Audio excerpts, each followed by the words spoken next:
it was to spare the Japanese people from utter destruction that the ultimatum of July the 26th was issued at Potsdam.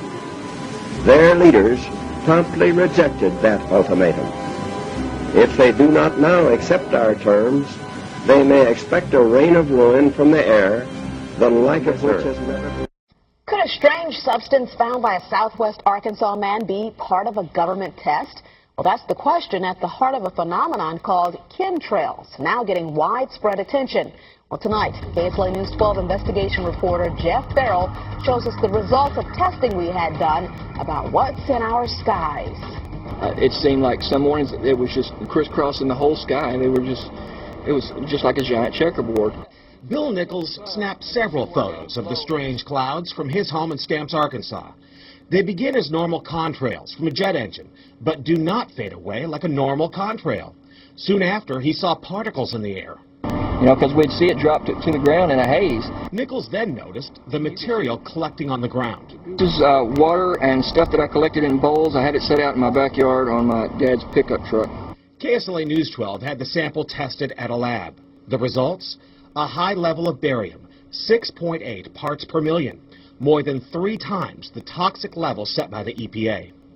Armed with these lab results about the high levels of barium found in our sample, we decided to contact the Louisiana Department of Environmental Quality. They told us that, yes, these levels are very unusual, but at the same time, they added the caveat that proving the source is a whole nother matter.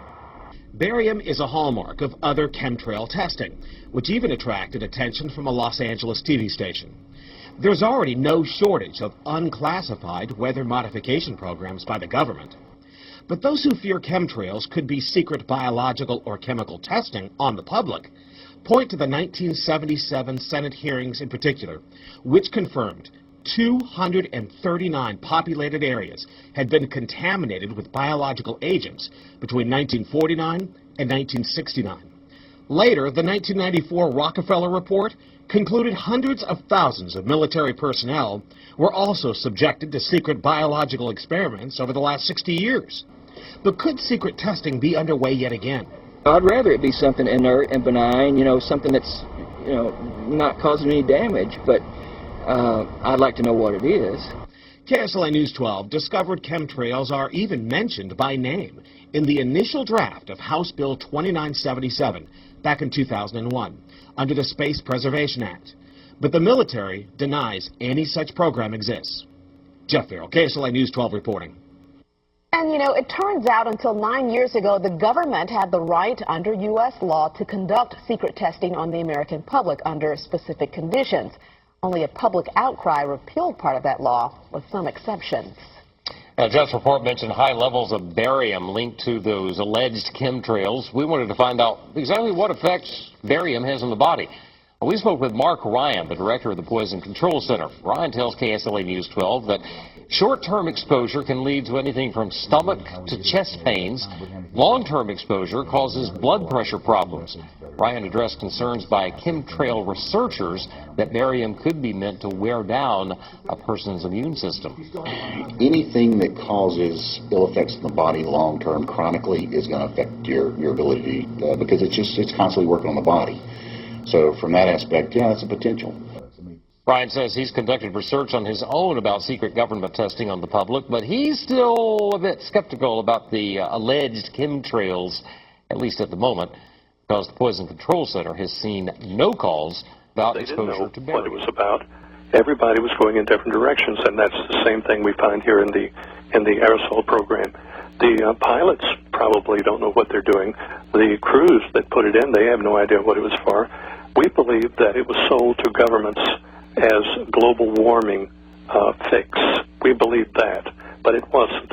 Here's what it was about. It was about a sub-program, making a sub-program in a Navy program called the Variable Terrain Radio Parabolic Equation, VTRPE, function over land terrain.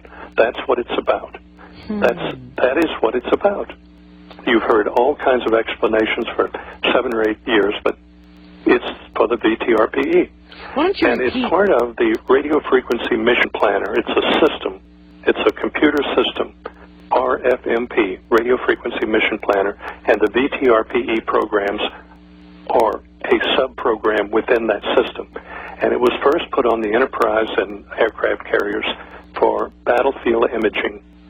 The system would not work over land terrain adequately, or accurately rather, without creating a ducting of radio waves over land terrain, and they use the mixture of barium salt to do that. And that enables the whole system to function. It is the system that the United States uses in Afghanistan and Iraq, and probably will use in Iran and some of the other applications, and that's what it's about. It's about the VTRPE. I see we're running out of time, and there's several things that I've just got to mention to you. Now, within the Navy program, we see DARPA, Defense Advanced Research Projects Agency, and they're into biologicals, and that's where Clifford shines. He has identified many very harmful biologicals coming out of the aerosols. And of course, you're speaking of Clifford Carnicom, just so people are yes. aware, and that's carnicom.com. That's CARNICOM.com. We have the greatest admiration for Clifford, and we have admiration for Scott, the weatherman, too. Scott Stevens.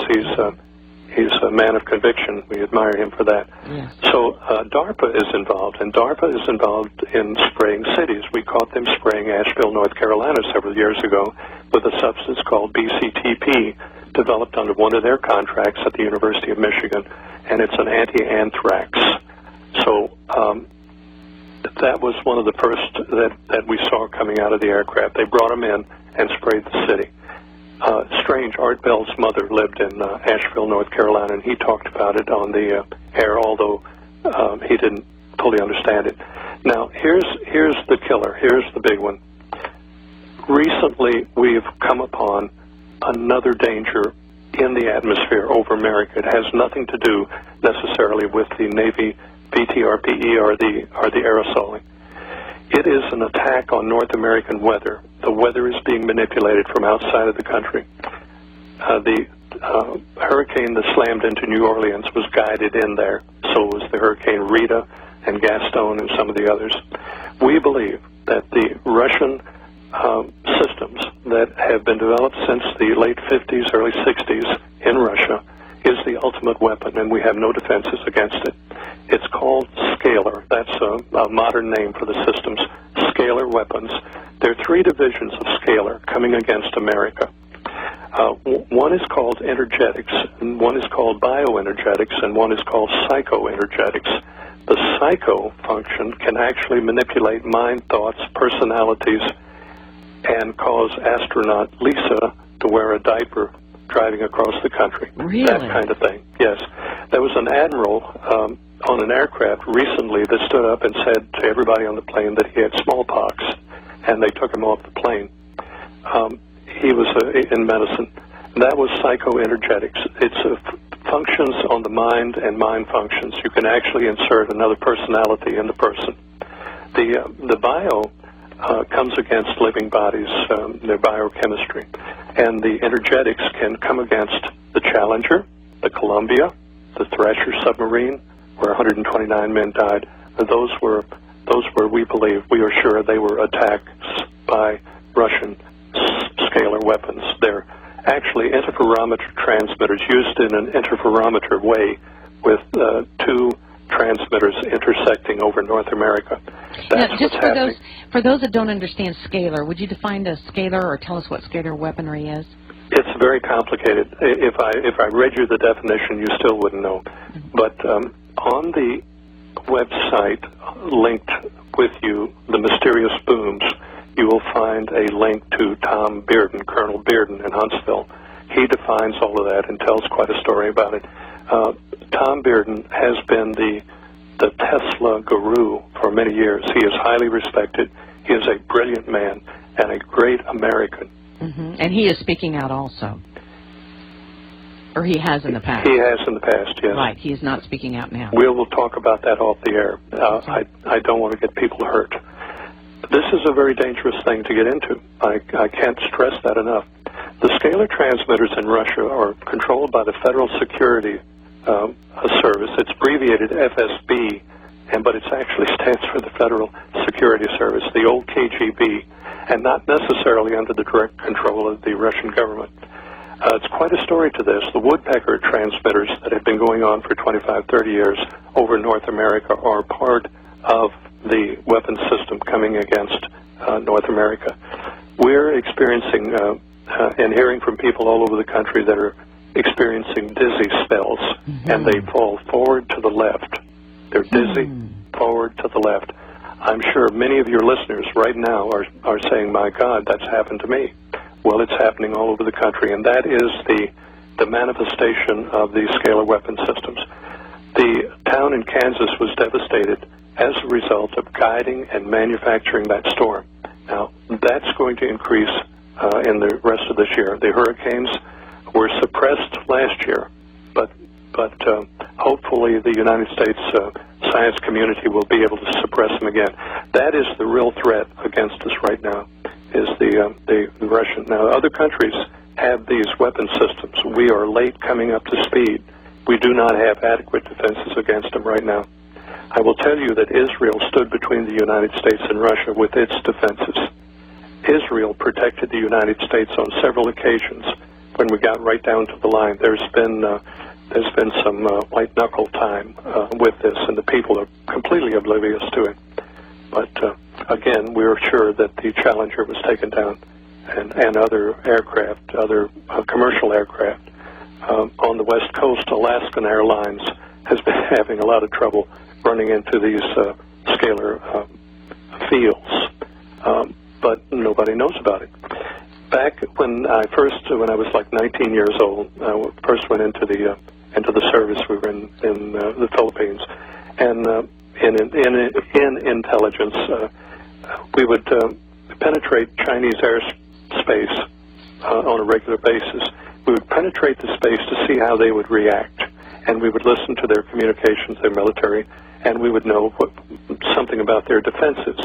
Well, the Russians are doing the very same thing to us right now, and we're not responding. It's as though we have no idea what's going on. And each time that happens, they become more confident. If we go into Iran, God only knows what's going to happen. But if we don't go into Iran, God only knows what's going to happen to us.